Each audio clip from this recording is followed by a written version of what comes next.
मुफ्ती हमद राजा मुरादाबादी की बयानत सुनने के लिए हमारे चैनल को सब्सक्राइब सरकार गौसे पाक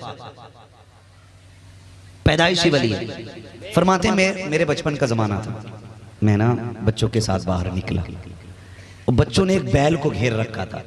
बचपना तो सभी के साथ गुजरा है ना, हमारे साथ भी बचपना गुजरा, आपके साथ भी, आपके साथ बचपना कितना शातिर होता सब जानते हैं। कहते हैं बैल को घेर लिया, बच्चों ने कहीं जाने नहीं दे रहे थे। कोई पूंछ खींचता, कोई कान खींचता, कोई पैर पकड़ता बच्चे बैल का। गौस पाक फरमाते मैंने भी पूंछ पकड़ ली जाके। कहती जैसी मैंने पूंछ पकड़ी ना, बैल ने मेरी तरफ देखा, मुझसे इंसानों की तरह बोल के कहने लगा, अब्दुल कादिर तुम तो ऐसा ना करो, अकबर अल्लाह, तुम तो ऐसा ना करो ना, तुम्हें इसलिए पैदा नहीं किया गया। गौस पाक फरमाते मैं डर गया, घर की तरफ भाग लिया, घर गया। कहते छुप के कमरे में लेटा, कहते जैसे लेटा आवाज आ रही थी, लब्बैक अल्लाहुम्मा लब्बैक, लब्बैक अल्लाहुम्मा लब्बैक। कहते मुझे ऐसा लगा जैसे कोई मेरे घर के पीछे ही आवाज दे रहा हो। मैं दौड़ के जीने पे गया, जैसी छत पे चढ़ा, मैं क्या देखता हूँ, मुझे अपनी छत से काबा शरीफ नजर आ रहा था, उसके दाएं बाएं तवाफ करने वाले नजर आ रहे हैं। कहते मैं दौड़ करके नीचे आया, माँ ने देखा शहजादे के माथे पे पसीना, अल्लाह अकबर, माँ हुआ करती है। कहती का बेटे आ, मैंने गोद में लिया, मेरी माँ ने मुझे गोद में लिया। कहने लगे अब्दुल कादिर क्या हुआ है? कहते हैं अम्मी जान बात ये है, बाहर गया तो बैल को पकड़ा, उसने कहा तुम्हें इसके लिए पैदा नहीं किया गया है। जब छत पे गया तो मुझे काबा दिखाई दे रहा था, खुदा की कसम माँ ने बेटे का माथा चूमा, माँ तो माँ हुआ करती है, माथा चूम के माँ ने कहा था, लखते जिगर नूरे नजर क्यों परेशान होता है, तेरी शान रब ने बड़ी आला बनाई है, तू तो दुनिया में बाद में आया है, तेरी आमद के चर्चे पहले हो रहे थे। अब्दुल कादिर तूने दुनिया में कदम बाद में रखा है, तेरी शान के नारे पहले से लगने शुरू हो गए थे। ये कहने के बाद माने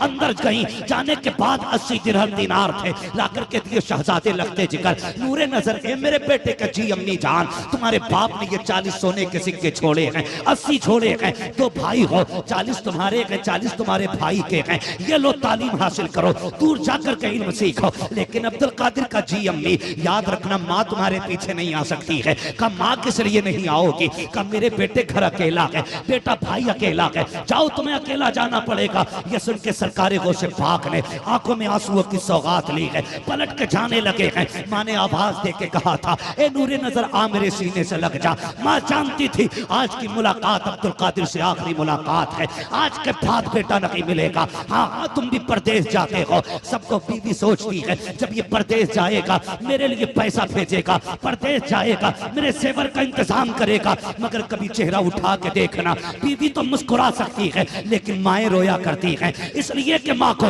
न पैसे की लालच होता है, न दौलत का लालच होता है, माँ इसलिए जा रोती है। लखते जिगर जा रहा है, रब जाने कहीं आखिरी मुलाकात ना हो, अब ये मुलाकात हो ना हो, ये सोच के माएं रोया करती हैं। सरकार गौसे पाक की अम्मी ने कहा था, ए मेरे लखते जिगर नूरे नजर आ मेरे सीने से लग जा।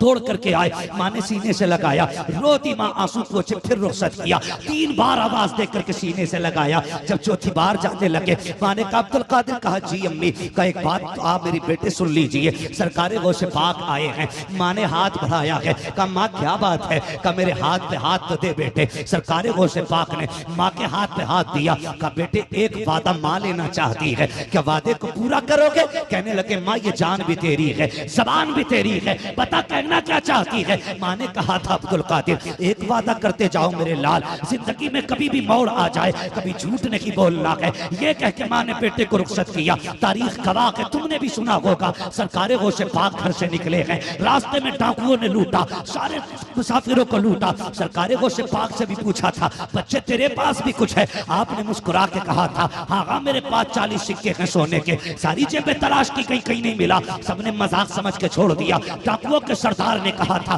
क्या हुआ सबको लूट लाए? कहा सबका सामान ले आए हैं, लेकिन एक बच्चा ऐसा भी है जो कह तो रहा है लेकिन उसके पास मिल कुछ नहीं रहा है, लगता है मजाक कर रहा है। जब डाकू ने बुलाया, कब बुलाओ उस बच्चे को। सरकार गौसे पाक को बुलाया जाता है, मेरे वक्त का पीर सरकार गौसे पाक आते हैं। आने के बाद कहते हैं क्या बात है? कहा बेटे जो तू कह रहा है क्या तूने सच कहा है? कहा कौन सी बात? क्या तेरे पास सोने के सिक्के हैं? कहा हाँ मेरे पास सोने के सिक्के हैं। कहा रखे किधर हैं? कहा मेरी सदरी के अंदर हैं। कहा किधर हैं? कहा माँ ने रख के सिल दिए थे। कहा निकाल के दिखा। सदरी खोली, बंद खोले खोले गए, जब सदरी की बंद खुले 40 सिक्के जमीन पे गिरे, उसने हैरत से पूछा का बेटे ये तो बता दे, ये सोने के सिक्के झूठ बोल देता तो बच जाते। वो से पाक ने कहा था ये 40 सिक्के तो बच जाते, माँ का वादा टूट जाता, माँ का भरम टूट जाता।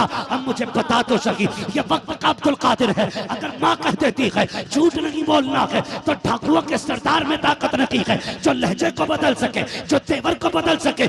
एक तुम हो, जब घर से जाया करते हो माँ कहती है कब तक आएगा, तो कहते हो बस अभी आया। उसके बाद 12 बज जाते हैं, तुम नहीं आते हो। 1 बज जाता है रात का, तुम नहीं आते हो। तुम तो यारों के साथ बैठ करके चौराहे पे चाय पिया करते हो, तुम्हें क्या पता माँ की हालत क्या है। तुम तो दोस्तों के साथ ठट्टे उड़ाया करते हो, तुम्हें क्या पता माँ कितनी बेकरार है। तुम तो यारों के साथ बैठ करके मौज मस्ती किया करते हो, होटल ढाबों पे खाने खाते हो। काश तुझे पता होता माँ ने तेरे बगैर लुकमा नहीं खाया है, उसे तेरे आने का इंतजार है। जब बेटा आएगा तब खाना खाऊंगी, जब वो आएगा तब मैं पानी पीऊंगी। और तुम्हें खुदा का वास्ता कभी माँ से झूठ ना बोला करो। और हालत ये होती है जब रात को 1 बजे तुम घर में आते हो, माँ आवाज दे के कहती है घड़ी देख रखा के कितने वक्त आया है, 5 मिनट को कह के गया था, कितना टाइम हो गया है। तो तुम कहते मुंह बंद रखा कर, ज्यादा ना बोला कर। देखो मेरे हाथ जुड़े गए, तुम्हें खुदा का वास्ता कभी माँ को जवाब न देना, कभी उसके लहजे पे लहजा न बिगाड़ना, उसके डांटने पे तुम गुस्सा नहीं होना।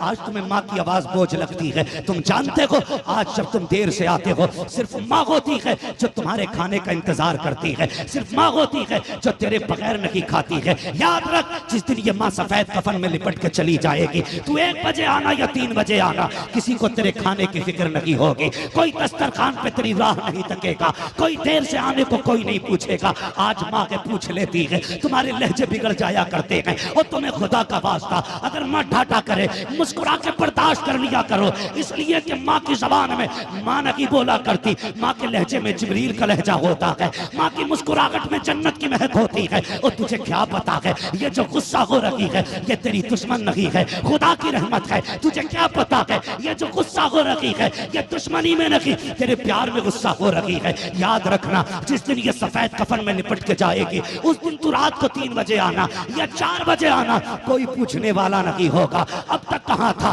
कोई नहीं पूछेगा इतनी देर से क्यों आया है। उस दिन तेरे कान तलाश करेंगे कहाँ है वो लहजा जो कभी रात को 1 बजे आवाज आती थी, कभी 2 बजे आवाज आती थी, कभी 3 बजे आवाज आती थी। और तुम्हें खुदा का वास्ता माँ की इज्जत किया करो, इसलिए कि तेरी मेरी औकात क्या है।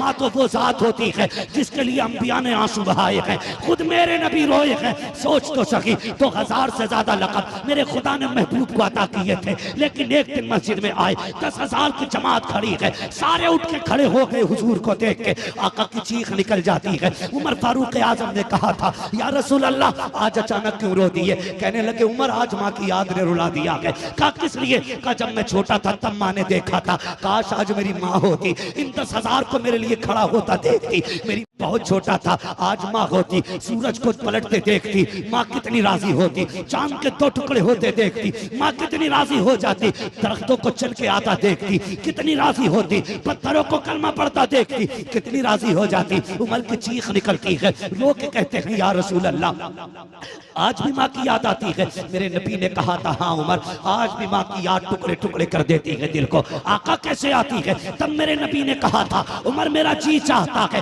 काश मेरी माँ जिंदा होती और हुजरे आयशा के अंदर होती, मैं मुसल्ला इमामत पे होता, हल्के से पर्दा हटता, अंदर से मुबारक आवाज आती, वो कहती बेटा मोहम्मद मेरी बात सुन के चला जा। आका कहते उमर मैं नमाज तोड़ देता, मुसल्ला छोड़ देता, माँ की खिदमत में जाता। या रसूल अल्लाह बंदगी छोड़ के बंदे की खिदमत में। कहा किस लिए। कहा सुन उमर अगर माँ राजी होती है तभी पैदा करने वाला खुदा राजी हुआ।